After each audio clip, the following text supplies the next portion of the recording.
Tervist, sõbrad!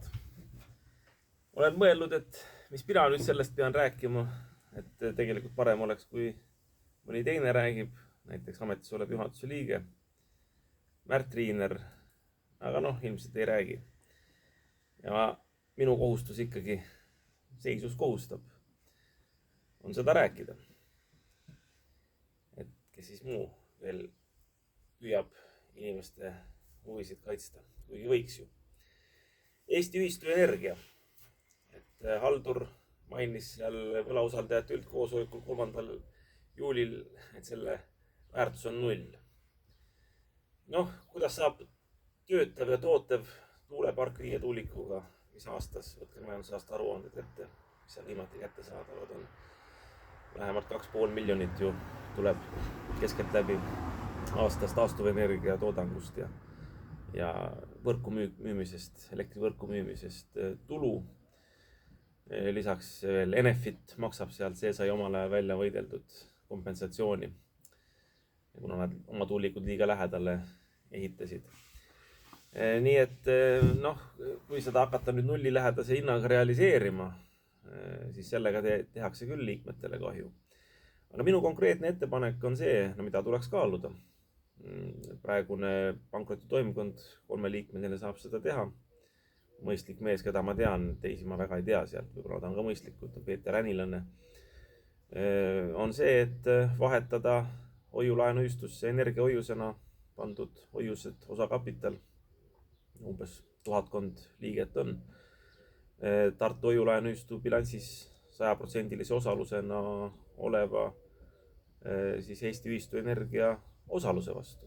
Ehk siis hoiused osakapital, mis on energiahoiused, mis on siis sihtotstarbeliselt tehtud selle jaoks, et see tuulepark omal ajal püsti panna, vahetada siis osaluse vastu. Et nii saaks ühelt poolt hoiulaenuühistul kohustusi maha inimeste ees ja teisalt ei peaks midagi siin 0-ga realiseerima, nagu pankrotihaldur seal koosolekul ütles, vaid ikkagi liikmed oma hoiuste vastu saaksid töötava ja tootva tuulepargi, mis aastas 2,5 miljonit tulu toob.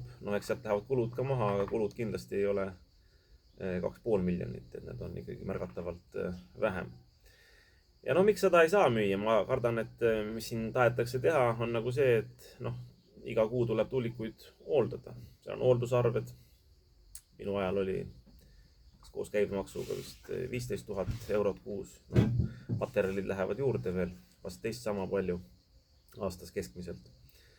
Sest ikkagi vahepeal lähevad tuulikud katki, tuleb remontida ja peavalu on sellega piisavalt. Et kui mina olin hoiulaenuühistu juhatuse esimees, ega minu hommik alati algaski see, et esimese asjana tegin arvuti lahti, telefoni, vaatasin, kas tuulikud töötavad, kui ei töötanud, hakkasin hooldajat nii-öelda rahvakeeles öeldes peksma, organiseerima, et uuesti kiiresti tööle saaksid. Ega seal peab olema hea peremees, et seal nii ei saa, et kord aastas vaatad ja siis on võib-olla niimoodi, et pool aastat pole üldse töötanud, et seal peab pidevalt jälgima neid asju. Nii et peavalu on piisavalt, aga tulu on ka.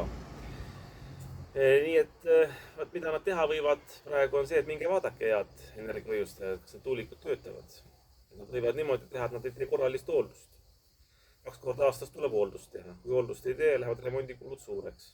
Tekivad suuremad vead. See tähendab seda, et sinna on käibekapitali ka tarvis, et nüüd hoiulaenuühistu on tagant ära lõigatud.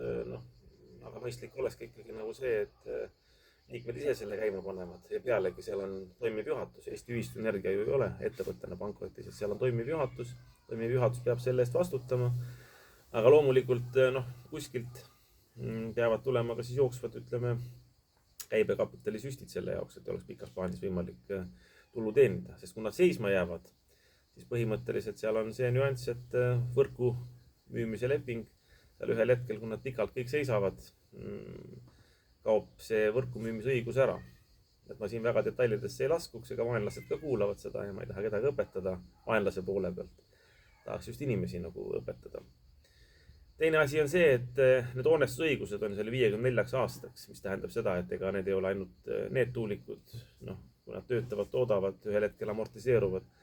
Seal on ju liinid ehitatud, seal on juurdepääsuteed ehitatud, alajaamad ehitatud. Seda ei saa minema visata niisama, et sinna võimalik ka panna uuemad ja moodsamad tuulikud, mis võib-olla oma töö mõttes on efektiivsemad. Mitte praegu, aga tulevikus.